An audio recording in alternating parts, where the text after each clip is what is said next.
Hello, मेरा नाम किरण ई रिक्शे वाली है। मैं यहाँ पे दिल्ली में बहुत पहले से रहती हूँ। कह रहे हैं कि यहाँ से जाओ, अब यहाँ पे कोई प्रोग्राम वगैरह होने वाला है। जिसके पास घर नहीं है वो क्या करे। ऐसे जो इंटरनेशनल इवेंट्स होते हैं, G20 2023 में था, अब AI समिट है, और बाकी 15 अगस्त 26 जनवरी होमलेस लोगों के लिए मातम होता है। वो उनको दौड़ाया जाता है। हाँ, सामने पुलिस है। अभी तो लेडीज़ पुलिस काफ़ी सारी गई हैं। नहीं, वह देखा है अक्सर वो मारती हैं, किसी को भी बेवजह मारती हैं। इधर डंडा मार के उधर भगाता, उधर डंडा मार के उधर भगाता, बहुत तंग करता है। कोई नेता आता तो जब हमको मारती है, वैसे कोई जो प्रोग्राम होता है जब हमको मारती है। फैमिली है क्या आपके साथ? बेड के लिए आए हैं सर। नहीं, मेरे पास तो नहीं है। देखिए सर, ये 30 बेड की कैपेसिटी है और इसमें 38 लोग सो रहे हैं सर। मेरी ऑक्यूपेंसी है नाइट की। 16 से 20 फरवरी तक भारत सरकार ने दिल्ली में AI समिट का आयोजन किया है। लगभग 100 देशों के प्रतिनिधि इसमें शामिल होंगे। कई बिलियनियर का शामिल होना इस आयोजन का मुख्य आकर्षण है। दिल्ली में लगाए गए प्रधानमंत्री नरेंद्र मोदी के तस्वीरों वाले पोस्टर बताते हैं कि इस आयोजन का थीम इंक्लूसिविटी, सर्वजन हिताय सर्वजन सुखाय है। इन्हीं पोस्टरों के नीचे सड़क किनारे, फ्लाईओवर के नीचे और डिवाइडरों पर सोने को मजबूर दिल्ली के बेघर इस आयोजन को लेकर डरे सहमे हैं। दिल्ली को सुंदर बनाने के क्रम में उन्हें किसी गंदगी की तरह साफ किया जा रहा है। हेलो, मेरा नाम किरण ई रिक्शे वाली है। मैं यहाँ पे दिल्ली में बहुत पहले से रहती हूँ और मेरे मम्मी भी यहीं रहती है। मैं रिक्शा ड्राइवर हूँ और हिमायतुम पे रिक्शा चलाती हूँ। और अभी मैं प्रॉब्लम में ये अभी आई हूँ 2 साल से। मैं कभी भी पटरी पे नहीं रही हूँ। मैं अपने बच्चे के कारण और माँ के कारण यहाँ पे हूँ। थोड़ा पैसा नहीं है, पैसा हो जाएगा तो हम रूम ले लेंगे। 1-2 महीने का किराया भी हो गया मेरे पास। अभी फिर से मैं रिक्शा चलाने लगी हूँ। बीच में बंद कर रखा था क्योंकि बच्चा छोटा था। अब तो थोड़ा बड़ा हो गया, 1 साल 1 महीने की हो गई है। जनवरी 19 को हुई थी मेरी बेटी। दिल्ली के ओबरॉय होटल में AI समिट से जुड़े कुछ इवेंट होने हैं, जिसमें यूनाइटेड किंगडम के पूर्व प्रधानमंत्री ऋषि सुनक भी शामिल होंगे। एक रिपोर्ट के अनुसार ओबरॉय होटल में एक दिन के कमरे का किराया 25 लाख रुपए तक हो गया है। इसी होटल के रोड के दूसरी तरफ एक फुट ओवर ब्रिज के नीचे किरण रहती हैं। कह रहे हैं कि यहाँ से जाओ, अब यहाँ पे कोई प्रोग्राम वगैरह होने वाला है। वैसे भी मना ही करते हैं, यहाँ मत रहो, अपना घर में रहो। अब हम जिसके पास घर नहीं है वो क्या करे। मेरे को बहुत डर लग रहा है, क्या पता आज ही हटा दे।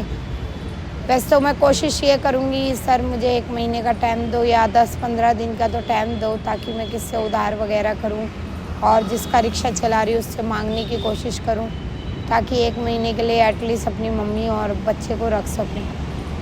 हाँ, सामने पुलिस है। अभी तो लेडीज़ पुलिस काफ़ी सारी गई हैं। पता नहीं क्यों आई हैं, क्या है रीज़न। लेडीज पुलिस भी आई हुई है, वो कुछ कर सकती है? हाँ, वो मारेगी। कोई आपको कोई मारपीट हुआ है? नहीं, मेरे साथ नहीं हुआ, देखा है अक्सर वो मारती हैं, किसी को भी बेवजह मारती हैं। कहती है ऑर्डर है आगे से, अगर सामान नहीं उठा पाए तो क्या करेगी, सामान छीन लेगी। जो हमारे ये इनके काम का तो है नहीं, ये कूड़े में फेंक देंगे या तो यहाँ से कहीं और फेंक देंगे।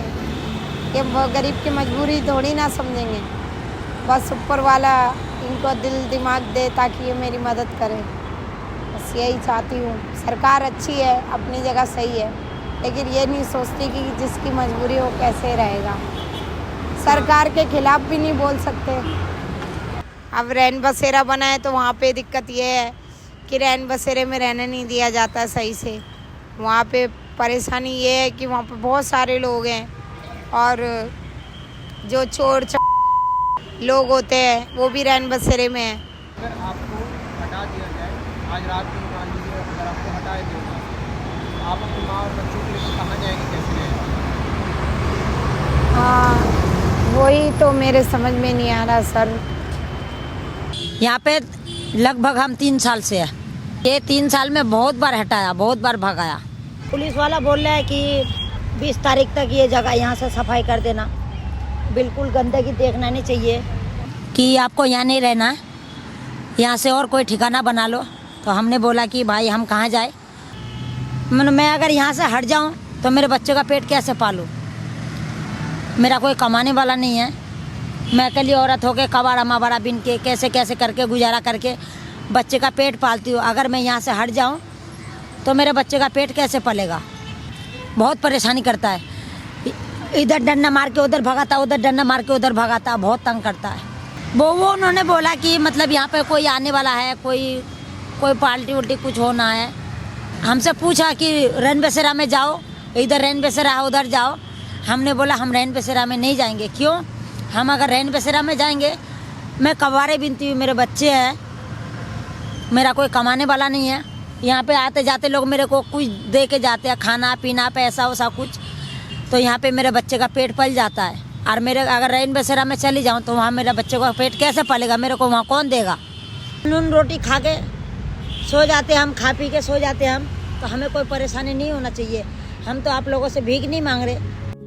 बेघरों की संख्या दिल्ली में इतनी बड़ी क्यों है और उसका जिम्मेवार कौन है, यह जानने के लिए हमने बात की पिछले 25 साल से बेघरों के साथ काम करने वाले इंदु प्रकाश सिंह से। इंदु प्रकाश सुप्रीम कोर्ट द्वारा बेघरों के लिए बनाई गई कमेटी के मेंबर हैं। वो अपनी टीम के साथ हर शुक्रवार देर रात दिल्ली में बेघरों से मिलते हैं और उनकी समस्या जानते हैं। नमस्ते बेटा। बेटा आप लोग अंदर वहाँ क्यों सोते, अपना अंदर जगह है वहाँ पे नहीं सोने करते। हाँ, मना करते हैं। जो दिल्ली का मास्टर प्लान है 2021 वाला, उसमें बाकायदे लिखा हुआ है, वो भी हमने जब काम शुरू किया था प्रोटेस्ट करके जो है, तब वो दिल्ली के मास्टर प्लान में वो आया था आंकड़े जो है कि 1 लाख लोगों पे एक शेल्टर होना चाहिए। 1 लाख अर्बन पॉपुलेशन जो है पे एक शेल्टर होना चाहिए, और वो शेल्टर जो है परमानेंट होना चाहिए और 1000 स्क्वायर मीटर्स या 10,000 स्क्वायर फीट का डायमेंशन पे होना चाहिए वो।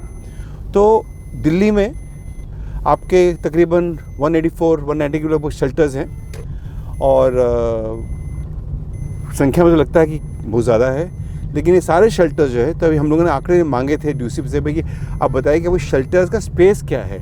कुल मिला के करीब 2088 स्क्वायर फीट है, मतलब अराउंड 74% शेल्टर का डेफिसिट है, यानी कमी है शेल्टर स्पेस का।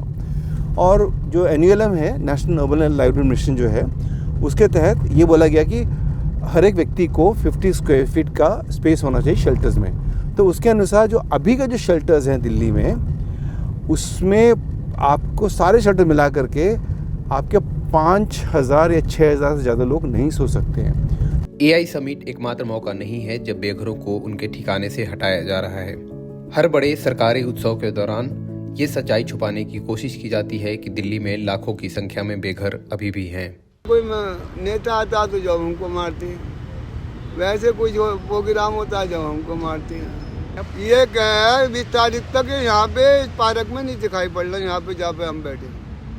हाँ, कोई प्रोग्राम है कुछ भी है, फिलहाल 9 तारीख से अभी 20 तारीख तक दिखाई नहीं पड़ रहा। मैं तो पहले रिक्शा चलाता था सर जी, मगर अब नहीं चलाता, मैं तो भीख मांगता हूँ मैं भोपाल में। ऐसे जो इंटरनेशनल इवेंट्स होते हैं, स्पोर्टिंग इवेंट्स होते हैं, कॉमनवेल्थ गेम्स 2010 में था और G20 2023 में था, अब AI समिट है, और बाकी 15 अगस्त 26 जनवरी जो इवेंट्स होती हैं, उसमें मतलब सोचिए कि होमलेस लोगों के लिए मातम होता है, वो उनको दौड़ाया जाता है, मारा पीटा जाता है। हम गरीबी दूर नहीं कर रहे हैं, हम गरीबों को दूर कर रहे हैं। दिल्ली में कुल 209 नाइट शेल्टर हैं। हालांकि यह काफ़ी नहीं है।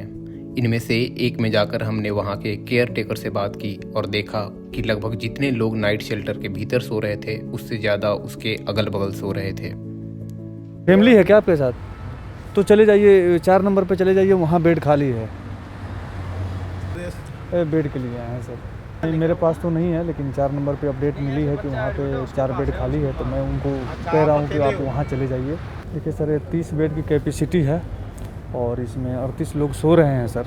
मेरी ऑक्यूपेंसी है नाइट की, और उसके बाद में थोड़ा दिन में कम होती है, लेकिन प्रॉपर लोग नाइट में 38-35 के करीब में रहते ही हैं 30 बेड में। हाँ सर, बिल्कुल। ये लोग कुछ है जो बाहर सो जाते हैं बेड नहीं मिलने की वजह से, और इसमें में हम भी कुछ नहीं कर सकते हैं सर, क्योंकि मेरे पास जो बेड होती है जो उसमें हम एडजस्ट करते हैं, बाकी नहीं हो पाती तो हम कुछ नहीं कर सकते सर हमारी। और यहाँ भी है कुछ लोग जो हमारे टेंट के आसपास में सो रहे हैं, और उनको सर क्या कुछ कहा नहीं जा सकता। ये लगभग हर दिन कितने लोग होते हैं यहाँ पे? हाँ सर, कुछ न कुछ अधिक होते हैं, कभी कभी कुछ कम होते हैं, लेकिन होते तो ज़रूर है। बड़ी तादाद में बाहर मिलते हैं सोते हुए जो है, वो इसलिए मिलते हैं कि दिल्ली में 10,000 स्क्वायर फीट के 200 शेल्टर्स होने चाहिए थे, और 10,000 स्क्वायर फीट के गिन चुन के 3-4 शेल्टर्स हैं बस। जो दिल्ली के अफसर हैं, मुख्यमंत्री खासतौर से तत्काल जो है, आई थिंक उनमें संवेदनहीनता है, और उस कारण जो है बड़ी तादाद में लोग दिल्ली के फुटपाथों पर हैं। दरअसल ये लोग श्रमिक लोग हैं, कामगार लोग हैं, काम करते हैं, मेहनत करते हैं, और शहर उनसे बनता है। दिल्ली की जितनी भी सड़कें बनी होंगी, मकानें बने होंगी, हमने तो नहीं बनाया, हाँ, बनाया मज़दूरों ने, हाँ, जिनको बेघर कहते हैं। वही लोग जो है अपना जो है चौक पे काम करने जाते हैं, वही लोग तमाम काम करते हैं। हाँ, दिल्ली का कूड़ा हम तो नहीं उठाते हैं, हम तो उल्टा कूड़ा करते हैं, उठाने वाले ये लोग हैं अपना जो है। तो शहर बनाने में जब इनका अधिकार है, हक है, शहर बनाते हैं, तो शहर में रहने का भी इनका अधिकार है। अगली रात यानी एआई समिट के पहला दिन जब हम उस नाइट शेल्टर के बाहर गए तो सभी बाहर सोने वाले लोगों को हटा दिया गया था। सवाल यह है कि एआई का मकसद क्या गरीब और बेघर लोगों को गायब करना है। साल 2023 में आयोजित हुए G20 समिट को लेकर दिल्ली के सुंदरीकरण के लिए हजारों झुग्गियों को तोड़ा गया था। अकेले 2023 में 2,80,000 फोर्स्ड इविक्शंस हुए थे। 30 वर्षीय सवाना परवीन का झुग्गी भी 2023 में तोड़ दिया गया था। अब वह निजामुद्दीन दरगाह के इलाके में रोड किनारे रहती हैं, लेकिन पुलिस उन्हें अब यहाँ से भी हटने बोल रही है। अभी अगर रात में देखेंगे तो रात में भगाने लग जाएंगे। पहले हम खुशबू पार्क में रहते थे, खुशबू पार्क की हमारी झुग्गी टूटी तो यहाँ आ गए हम। झुग्गी टूटने के बाद ये रोड पे ही आना पड़ा। झुग्गी था जब तक हमें सुविधा था कि झुग्गी में रहा, और उसके बाद हमारे पास नहीं हुआ उतना किराया, बच्चों को खिलाएंगे या रूम का किराया देंगे तो रोड पे ही रहना पड़ा। सबका साथ सबका विकास वाली यह सरकार सर्वजन हिताय सर्वजन सुखाय जैसी कल्याणकारी थीम के साथ आए दिन बड़े आयोजन कराते रहती है, लेकिन किरण और शबनम जैसे लोग उस विकास और उस सुख से कोसों दूर हैं। सवाल यह है कि क्या वो सर्वजन में नहीं आते।